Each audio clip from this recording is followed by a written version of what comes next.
హైదరాబాద్ లో కన్సల్టేషన్ మరియు 3,500 రూపాయల colour Doppler test Avis hospitals లో ఉచితంగా పొందండి. ఓం శ్రీ గురుభ్యో నమః. శ్రీ మహాగణాధిపతయ నమః. శ్రీమాత్రే నమః. అంబరీషుణ్ణి దుర్వాసుడు శపించబోగా చక్రం అడ్డుపడింది అని చెప్పుకున్నాం.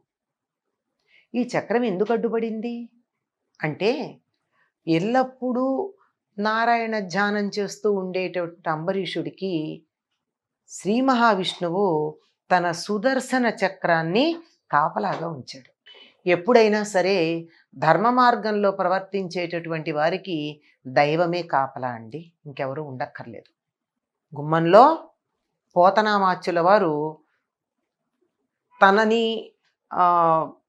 తన కావ్యాన్ని, తన భాగవతాన్ని అంకితం ఇవ్వమని అడిగితే ఇవ్వను అని అన్నందుకు దండించటానికి వచ్చిన సైన్యం ఆయన గుమ్మంలో కాపలా ఉన్నటువంటి వరాహాన్ని చూసి వెనక్కి వెళ్ళిపోయారా లేదా? సద్బుద్ధితో భగవంతుణ్ణి ధ్యానించేటటువంటి వారికి ఆయనే రక్షణ ఏర్పాటు చేస్తాడు. అందుకని సుదర్శన చక్రాన్ని ఇచ్చాడు. సుదర్శనం అంటే మంచి దర్శనం. దేంట్లోనైనా మంచిని చూడడం అన్నది, లోకంలో మంచే ఎక్కువ ఉంటుంది, కానీ చాలామంది అందులో ఉన్న ఒక్క చెడునే చూస్తాం. 99 మంచి గుణాలు ఉంటే కూడా అన్నీ బాగానే ఉన్నాయి కానివ్వండి అంటాం. ఈ కానిండి దగ్గర అయిపోయింది మన బతుకంతా. 99 చెడ్డ గుణాలు ఉన్న వాళ్ళు అయితే ఉంటే ఉండనిండి ఎన్ని గుణాలు ఉన్న వాడిలో ఒక్క మంచితనం ఉంది అని చెప్పగలిగినటువంటి దృష్టి సుదర్శనం. అటువంటి సుదర్శనము అనేది ఈయన దగ్గర పెట్టడం జరిగింది గనకే దుర్వాసుడు తన్ని ఇంత బాధ పెట్టినా ఏమాత్రం కోపం తెచ్చుకోలేదు అంబరీషుడు. అది మరి నిరూపించబడాలి కదా. నిజంగా ఆయనకి సుదర్శనం అక్కడ ఉంది అంటే ఆయన సుదర్శనాన్ని పొందగలిగిన అధికారం కలిగిన వాడు అని అందరికీ తెలియాలి కదా. సరే, ఈ సుదర్శనం అన్నది ఎట్లాంటిదంటే, విష్ణువు చెప్పకుండానే ఆయన హృదయం ఎరిగి ప్రవర్తించేటటువంటి ఆయుధం. అందుకే ఆయన్ని చక్రతాళ్వార్ అన్న పేరుతో, ఆయనకి విష్ణుమూర్తికి చేసే సేవలన్నీ సుదర్శన చక్రానికి కూడా చేస్తారు. అటువంటి సుదర్శనం ఎప్పుడైతే అంబరీష్ దీన్ని శపించి కృత్య అనేదాన్ని ఇది మీద ప్రయోగించబోయాడు, దాంతో దుర్వాసుడి వెంట ఈ చక్రం పడింది. అక్కడి నుంచి బయలుదేరాడు, బ్రహ్మలోకానికి వెళ్ళాడు, శివలోకానికి వెళ్ళాడు. ఎక్కడికి వెళ్ళినా ఎవరు మా వల్ల కాదు, ఈ సుదర్శన చక్రం మాకు సంబంధించింది కాదు, మా అదుపులో లేదు ఇది అంటే విష్ణువు దగ్గరికే వెళ్ళాడు. వెళ్ళి ఆయన చాలా కీర్తించాడు. నువ్వు అందరినీ రక్షిస్తావు, ఏం తక్కువ వాడా అండి దుర్వాసుడు, నువ్వు చాలా గొప్పగా కీర్తించాడు. అంతా కీర్తిస్తే సంతృప్తి చెందినటువంటి విష్ణువు, నువ్వు సాక్షాత్తు రుద్రాంశతో జన్మించినటువంటి వాడివి, అంతే కదండి. అత్రి మహర్షికి అనసూయాదేవికి రుద్రుడంశతో జన్మించినటువంటి వాడు దుర్వాసుడు. ఆ రుద్రాంశ వల్ల ఆవేశం ఉంటుంది, కానీ నువ్వు ఇక్కడ తొందరపడ్డావు. ఆవేశం ఉండాలి, పరీక్ష చేయడము ఉండాలి, కానీ నువ్వు ఇక్కడ ఆవేశపడ్డావు, చేసినటువంటిది తప్పు పని. రాజు ప్రజారంజకంగా పరిపాలిస్తున్న వాడిని నువ్వు శపించావంటే ప్రజారంజకమైనటువంటి పాలనని దూరం చేసినట్టే కదా. ప్రజలకి మేలు కలిగించాలే తప్ప హాని కలిగించకూడదు కదా. అక్కడ అంబరీషుడు ఏం చేస్తున్నాడు అంటే, నా వల్ల చక్రం వెంటబడింది కదా, నా వల్ల ఒక బ్రాహ్మణుడు యొక్క ప్రాణం పోవడం జరుగుతోంది, ఇంకా ఈ బ్రతుకు నేను బతికి ఏం లాభం అని ప్రయోపవేశం చేయడానికి సిద్ధంగా ఉన్నాడు. నువ్వు త్వరగా వెళ్ళకపోయినట్టయితే అంబరీషుడు శరీరం వదిలేస్తాడు. దాంతో ఒక మంచి రాజు ప్రజలకు లేకుండా పోతాడు. ధర్మం నిలబడి ఉంది అంటే రాజు చక్కని పరిపాలన చేస్తేనే. నువ్వైనా సామాన్యుడు కాదు కదా, నీ లోపాన్ని నువ్వు గుర్తించు అని చెప్పి పైగా ఇంకొక మాట చెప్తాడు. నేను ఎప్పుడూ కూడా బ్రాహ్మణులని ఎప్పుడూ శపించిన సందర్భం లేదు. విష్ణువు బ్రాహ్మణుల పట్ల అనుచితంగా ప్రవర్తించటం కానీ, శపించటం కానీ, దండించటం కానీ విష్ణువులో మనకెక్కడా కనపడదు, ఇన్ని పురాణాల్లో చదివిన. అందువల్ల నా ఆయుధమైనటువంటి చక్రం కూడా నిన్ను వధించదు. పైగా నువ్వు రుద్రాంశ సంభూతుడివి, కానీ నువ్వు చేసినటువంటి ఈ దోషం వల్ల దోషరహితుడైనటువంటి వాడిని నువ్వు దూషించావు, ఎడంకాలుతో తన్నావు, శాపాలిచ్చావు. ఇది నీకు ఉండకూడనటువంటి లక్షణం. కనుక నువ్వు వెళ్ళి ఎవరిని శపించావో, ఎవరిని తన్నావో అతడి దగ్గరికే వెళ్ళి శరణు వేడమన్నాడు. అదండి నిజమైనటువంటి శిక్షణ అంటే, ఇట్లా ఉండాలి. ఎవరిని మనం నిందిస్తే వాళ్ళ దగ్గరికే వెళ్ళి క్షమాపణ అడగటం కానీ కాళ్ళ మీద పడడం కానీ చేసినప్పుడు మాత్రమే అది సరైనటువంటి ఫలితాన్ని ఇస్తుంది. ఈయన బయలుదేరి వెళ్ళాడు.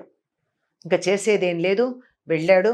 అంబరీషుడి దగ్గరికి వెడితే అంబరీషుడు అప్పటికి సరిగ్గా ప్రాయోపవేశం చేయడానికి సిద్ధంగా ఉన్నాడు. ఆయన వెళ్ళి నన్ను ఈ చక్రం యొక్క బాధ నుండి రక్షించమని అడిగాడు. అప్పుడు చక్రం యొక్క సుదర్శన చక్రం యొక్క ఘనతని అంబరీషుడు కీర్తిస్తాడు. నేను ఇందాక చెప్పిన మాట ఒకటి ఉంది కదా, సాక్షాత్తు విష్ణువుకి చక్రాయుధానికి భేదం లేదు. ఈ ఇద్దరూ ఒకటే, వాటి తత్వం ఒకటే. అటువంటి చక్రాయుధాన్ని దుష్ట శిక్షణ శిష్టరక్షణ కోసం ఉపయోగపడేటటువంటిది, అందరి యొక్క మేలు నువ్వు ఆలోచించేటటువంటి దానివి, లోకంలో అందరి క్షేమం చూసేటటువంటి ఓ చక్రరాజమా, అందరి క్షేమం చూసే నీకు దుర్వాసుడు క్షేమం కూడా చూడాల్సిన పని ఉంది కదా. ఆయన్ని కూడా తెలుసో తెలియకో ఒక పొరపాటు జరిగింది, అదేం కావాలని చేసింది కూడా కాదు. ఈయన పొరపాటుగా చేసినటువంటి ఈ దోషాన్ని క్షమించి దాన్ని పట్టించుకోకుండా ఈయన్ని కూడా నువ్వు రక్షించవలసింది అని చెప్పి చక్రాయుధాన్ని అంబరీషుడు ప్రార్థించాడు. చక్రం ఎందుకు మాట వింది? దుర్వాసుడి మీద ప్రేమతో కాదు, అంబరీషుడి మీద ఉన్నటువంటి ప్రేమతో. తాను అక్కడ ఆయన్ని రక్షించటానికి ఉంది గనక, ఆయన ఆజ్ఞానువర్తే తాను ఉండాలి గనక, ఇందాక బయలుదేరి వెళ్ళింది కూడా అంబరీషుడిని రక్షించటానికే గనక, ఆ అంబరీషుడు ఇప్పుడు తన్ని ప్రార్థిస్తున్నాడు గనక ఆ ప్రార్థన వినాలి అనేటటువంటి ఉద్దేశంతో నేను వెంటబడింది. అక్కడ గోవు వెంట తగులు కోడెభంగి అంటారు మనకి పోతనామాచ్యుల వారు అంబరీషోపాఖ్యానాన్ని రచిస్తూ. అంటే ఆవు వెనకాల కోడెదూడ ఎలా పరిగెత్తి కడుతుందో భక్తుడి వెనకాలని ఎలా పరిగెత్తి కడతాను, భక్తుడు ఆవైతే తాను కోడెదూడులాగా అనుసరిస్తాను అని చెప్పాడు విష్ణువు. విష్ణువు హృదయమే చక్రాయుధం గనక ఆయన కూడా అదే పని చేస్తాడు.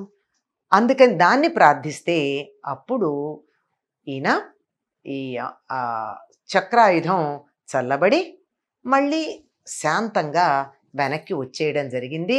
దుర్వాసుడు తాను చేసినటువంటి పనికి పశ్చాత్తాపడ్డాడు. ఆయన ఇచ్చినటువంటి ఆతిథ్యాన్ని స్వీకరించాడు. అంతకుముందు అంటాడు, నేను నిన్ను భోజనం పెట్టమన్నానా, నువ్వే నాకు వచ్చావు, నా పారాయణ పూర్తయ్యేటందుకు నువ్వు సహకరించు, నువ్వు రావడం వల్ల నా వ్రతం ఫలించిందే నిన్ని మాటలు అన్నటువంటి వాడివి, నువ్వు నన్ను ఇప్పుడు ఇట్లా అవమానం చేసి నే లేకుండా తినడం అన్నది సరైన పద్ధతి కాదు అంటే అక్కడ చెప్తాడు, విష్ణువే చెప్తాడు ఏమని, ఎప్పుడన్నా ఏదైనా సరే ఆహారం తీసుకోకుండా ఉపవాసం చేసే సందర్భాలలో ప్రాణరక్షణ కోసం ఇవ్వబడినటువంటి పద్ధతి ఏమిటంటే జలపానము అని ఉంది. నీరు తాగినట్టయితే ఉపవాస ఫలితం పోదు, నీరు తాగచ్చు. మరి అటువంటిది తప్పు పని చేయలేదే అంబరీషుడు, నువ్వు ఎందుకు కోపం తెచ్చుకున్నావని మందలించాడు. సరే ఇవన్నీ ఈ వివరాలన్నీ మళ్ళీ అంబరీషుడు ఎత్తి చూపించి దుర్వాసుణ్ణి నువ్వు తప్పు చేసావన్న భావన కలిగించటం సరైన పద్ధతి కాదు. నిజంగా ఎప్పుడైనా సరే అవతల వాళ్ళ పట్ల మనకు సద్బుద్ధి ఉందంటే వాళ్ళు చేసినటువంటి తప్పుని 10 సార్లు ఎత్తి చూపించకూడదు. ఫర్గివ్ అన్న దానికన్నా ఫర్గెట్ అన్నది చాలా గొప్ప విశేషం. ఫర్గివ్ అంటే గుర్తుంటుంది, నువ్వు తప్పు చేసావు నేను క్షమించానని. ఫర్గెట్ అంటే అవునా నాకు గుర్తులేదే అంటే అవతల వాడికి కూడా మొరేల్ బూస్టప్ అవుతుంది. ఎప్పుడు అది సరైనటువంటి పద్ధతి. కనుక ఆ రకంగా మాట్లాడడంతో ఈయన దుర్వాసుడు కూడా తాను చేసినటువంటి పొరపాటుని గుర్తించాడు. ఆ గుర్తించటానికి తగినటువంటి వాతావరణాన్ని అంబరీషుడు కల్పించడం జరిగింది. అయ్యాక ఆయనకు అతిథి పూజ చేసి ఆయనకి చేయవలసిన సేవలన్నీ చేసిన తరువాత అప్పుడు అంబరీషుడు తాను భోజనం చేయడం జరిగింది.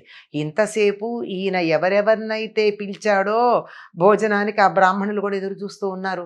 రాజుగారు తమని పిలిచాడు, అందరికన్నా ప్రధానంగా దుర్వాసుడు ఉన్నాడు, ఆయన భోజనం చేయందే రాజునే నీళ్లు తాగితేనే కోపం వచ్చింది, మరి వీళ్ళు కూడా చేయకుండా ఉన్నారు. ఇంతమందిని బాధ పెట్టినటువంటి వాడయ్యాడు.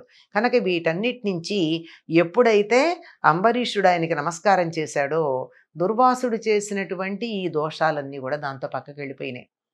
చక్రం ఇప్పుడు అన్ని రకాల పాపాలని, దుష్టుల్నే కాదు దుష్ప్రవర్తనని, పాపాలన్నింటినీ కూడా ఖండిస్తుంది. ఆ విధంగా ఖండించేయడం జరిగింది గనక దుర్వాసుడు తన తప్పు తెలుసుకోవడం జరిగింది. అతడి కర్తవ్యమే తాను నిర్వర్తించాడు గనక అతడికి ఏం దోషం లేదు. ఈ అంబరీషుడు ఆ తరువాత తాను భోజనం చేసి ప్రజలను సుభిక్షంగా పాలిస్తూ ఉన్నాడు. సుదర్శన చక్రం ఆయన దగ్గరే ఉంది. ఒక్క ద్వాదశి పారణ విధి అన్నది ఎంతటి ఫలితాన్ని ఇస్తుందో చూడండి. అందుకే చాలామంది ఏకాదశి వ్రతం అన్నది తప్పనిసరిగా చేస్తూ ఉంటారు. దీని ప్రారంభమేమో ఉత్పన్న ఏకాదశి, అంటే తర్వాత రాబోయేటటువంటి కార్తీక బహుళ ఏకాదశి.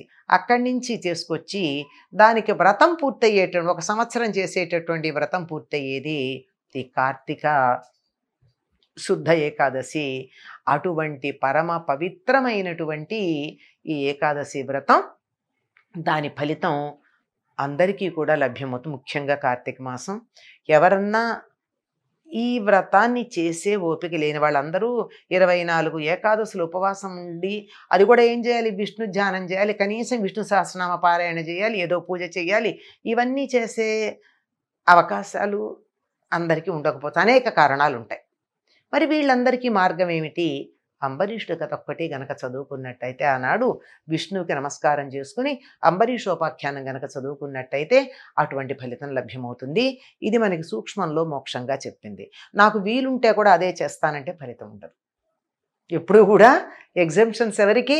అవకాశం లేని వాళ్ళకే తప్ప, అవకాశం ఉన్న వాళ్ళకది ఎగ్జంప్షన్ అవ్వదు, తప్పించుకుపోయే పద్ధతి అవుతుంది. కనుక దీన్నైనా మనం చేసుకున్నట్టయితే కార్తీక మాసంలో ఉన్న ద్వాదశి యొక్క ఫలితాన్ని మనం పొందడానికి వీలవుతుంది.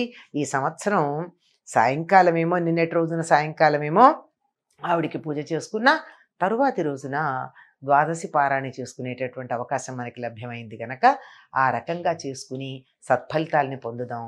స్వస్తి.